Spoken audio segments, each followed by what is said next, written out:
मेरा नाम डॉक्टर नीरज कुमार सिन्हा है। मैं जमालपुर कॉलेज में वाणिज्य संकाय में एसोसिएट प्रोफेसर पद पर कार्यरत हूँ। आज मैं बीकॉम पार्ट 2 ऑनर्स का बिजनेस लॉ ऑनर्स पेपर 3 पढ़ा रहा हूँ, जिसमें इंडियन कैरेज गुड्स एक्ट के अंतर्गत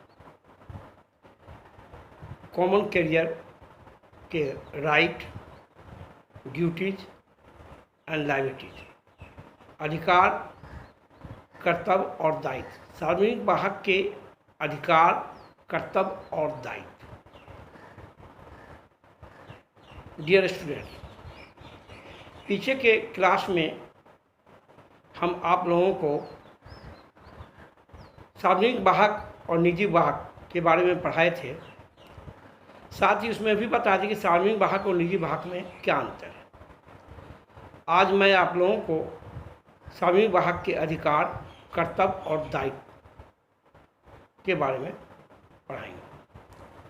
सार्वजनिक वाहक कहते हैं जो वाहक भाड़ा या पुरस्कार के बदले बिना किसी भेद के जनसाधारण का माल एक स्थान से दूसरे स्थान तक ले जाने का काम संपन्न करता है, ऐसे वाहक को सार्वजनिक वाहक कहते हैं।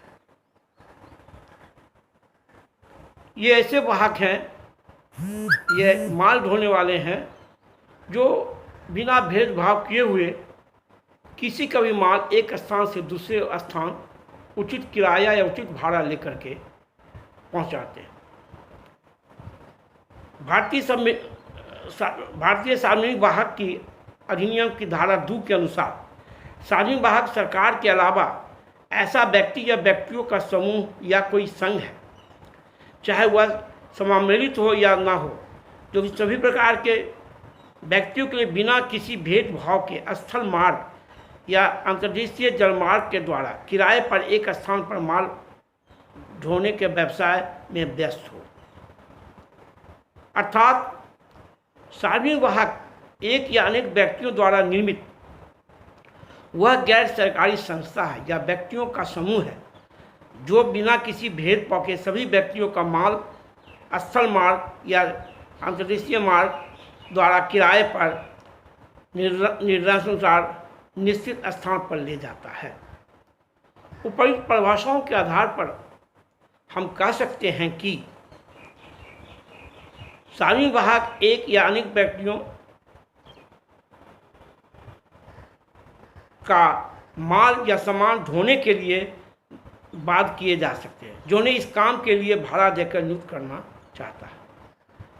यानी कि ऐसे वाहक होते हैं जो किसी भी व्यक्ति का सामान बिना भेदभाव किए हुए उचित किराया लेकर के एक स्थान से दूसरे स्थान माल को पहुंचाते हैं। ये सार्वजनिक वाहक कहलाते हैं। इनके यहाँ कोई भी व्यक्ति उचित किराया दे के अपने माल को एक स्थान से दूसरे स्थान भिजवा सकते हैं। रेलवे और जहाजी कंपनियां सार्वजनिक वाहक के ऊपर उदाहरण हैं। आप ऐसे भी आप देखते होंगे अपने शहर में बहुत सी ट्रांसपोर्ट कंपनियां हैं, जैसे Azad transport company, Jamalpur transport company, Munger transport company, ये बहुत सारे हैं। रेलवे भी हैं जो माल को आप देखते होंगे मालगाड़ी से माल ले जाते हैं। व्यापारी या लोग उसमें अपने माल बुक कराते हैं उचित किराया दे करके, और रेलवे उसको एक स्थान से दूसरे स्थान पहुँचाता है। आज देश नहीं विदेशों से भी माल जहाज़ से आते हैं। जहाजी कंपनियां ऐसे माल को बुक करते हैं और उचित किराया लेकर के विदेश से सामान अपने देश में लाते हैं, जिसे हम आयात करते हैं।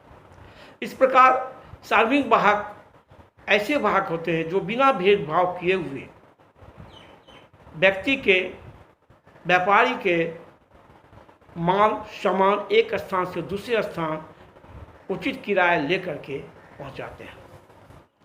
अब हम पढ़ाएंगे आपको सार्वजनिक वाहक के कर्तव्य, ड्यूटीज ऑफ कॉमन कैरियर। सार्वजनिक वाहक के सबसे पहला कर्तव्य है माल ले जाने का कर्तव्य। सार्वजनिक वाहक का कर्तव्य है कि वह उन व्यक्तियों का माल ले जाए जो उसे वास्तविक उचित किराया देते हो, लेकिन वह निम्न दशाओं में माल ले जाने से मना कर सकता है। 1. यदि माल अधिक खतरे का हो। दूसरा, वाहन में माल के लिए जगह न हो। थर्ड, वह उसको धोने का आदी न हो। फोर्थ, माल समय पर नहीं लाया गया हो। दूसरा कर्तव्य सार्वजनिक वाहक का है निर्दिष्ट समय पर सुपूर्ति देने का कर्तव्य। उसका कर्तव्य है कि माल निश्चित किए गए समय में निश्चित स्थान पर पहुंचा दे। यदि समय से पहले निश्चित न हो तो माल यथोचित समय में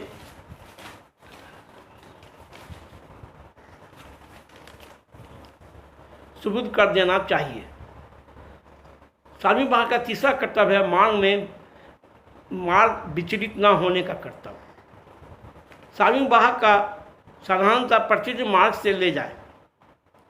सार्वजनिक वाहक माल को साधारणतः प्रचलित मार्ग से ले जाए, अन्य किसी मार्ग से नहीं, लेकिन वह माल की सुरक्षा के लिए संकट काल में अन्य मार्ग को अनुसरण कर सकता है।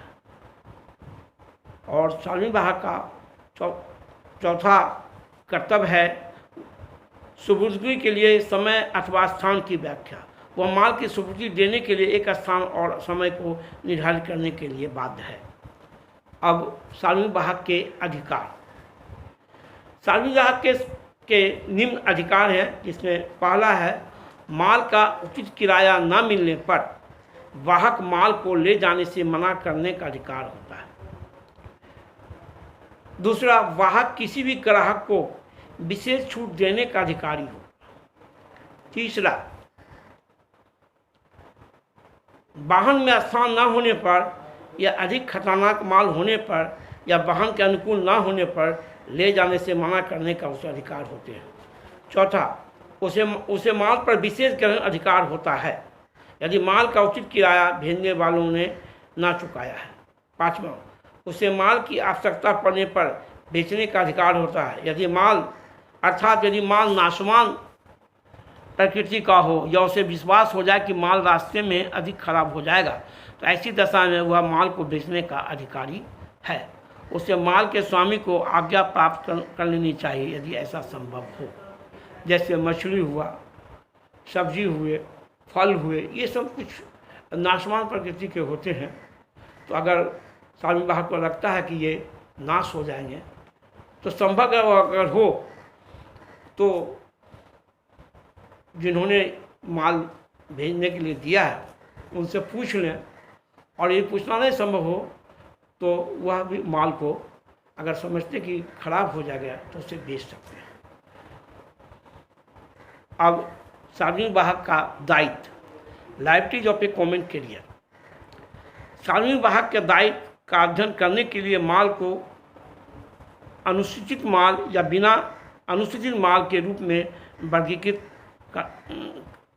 कर सकते हैं। नंबर 1, अनुसूचित माल के लिए वाहक का दायित्व। भारतीय वाहक अधिनियम 1865 संशोधित 1921 की धारा 11 के अनुसार ऐसे माल जो अनुसूची में सम्मिलित है अनुसूचित माल कहलाता है।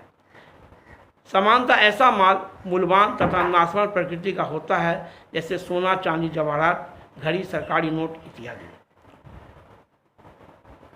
अनुसूचित माल के संबंध में सार्वजनिक वाहक का पहला दायित्व है एक सार्वजनिक वाहक माल के संबंध में क्षति के लिए दायी नहीं होता जिसका मूल्य 100 रुपया से अधिक हो, चाहे वह क्षति वाहक हो या उसके एजेंट की असावधानी या उपेक्षा कारण ही हुई हो। लेकिन यदि क्षति वाहक या कर्मचारी के दंडनीय कार्य के कारण हुई हो तो वाहक हानि की पूर्ति के लिए दायी होगा।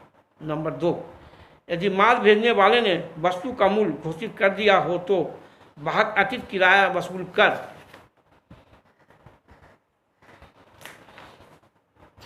सकता है, लेकिन माल की क्षति होने पर वह दायी होगा।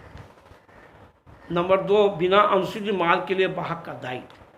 ऐसे माल जो अनुसूची में शामिल ना हो लेकिन समानता और साधारण मूल्यवान अथवा नाशवान हो बल्कि साधारण किस्म का हो, जैसे कोयला, गेहूं, चावल इत्यादि। ऐसे माल के संबंध में वाहक किसी विशेष ठहराव द्वारा अपने दायित्व को सीमित कर सकता है,